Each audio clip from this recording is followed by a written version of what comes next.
23 जून 1985, एक तारीख जिसने आसमान में उड़ते सपनों को अटलांटिक की गहराइयों में दफना दिया।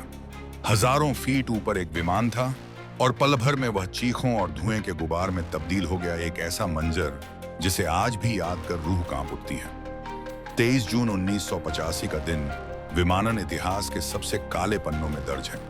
एयर इंडिया की फ्लाइट 182 कनिष्क मुंबई से लंदन और फिर टोरंटो के लिए निकली थी, लेकिन आयरलैंड के तट के पास अटलांटिक महासागर में यह विमान 329 निर्दोष जिंदगियों के साथ समा गया। एक सुनियोजित बम विस्फोट ने पूरे विमान को टुकड़ों में बदल दिया और साथ ही सैकड़ों परिवारों की खुशियों को भी। विमान मॉन्ट्रियल से टोरंटो होते हुए लंदन के लिए उड़ा था। लंदन हीथ्रो में एक यात्री को उतारने के बाद यह अपने अंतिम पड़ाव टोरंटो के लिए रवाना हुआ, लेकिन कोक शहर आयरलैंड से करीब 160 किलोमीटर दूर समुद्र तल से 31,000 फीट की ऊंचाई पर विमान का रडार संपर्क टूट गया। एक जोरदार धमाके ने विमान को टुकड़े टुकड़े कर दिया।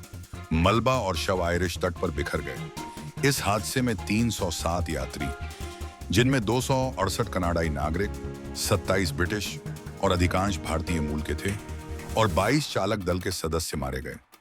जांच से यह स्पष्ट हुआ कि यह सिख अलगाववादी आतंकवादियों द्वारा रचा गया सुनियोजित हमला था। कनाडा के वैंकूवर में बम तैयार कर विमान में एक बैग के जरिए भेजा गया था। वह बैग एक ऐसे यात्री के नाम से चेक इन किया गया था जो खुद उस विमान में सवार नहीं हुआ। इस घटना ने न सिर्फ अंतर्राष्ट्रीय आतंकवाद की क्रूरता को उजागर किया, बल्कि विमान सुरक्षा व्यवस्था की खामियों को भी बेनकाब कर दिया। यह त्रासदी भारत कनाडा संबंधों पर गहरा साया बन गई और वैश्विक विमानन सुरक्षा प्रोटोकॉल में बड़े बदलावों का कारण बनी।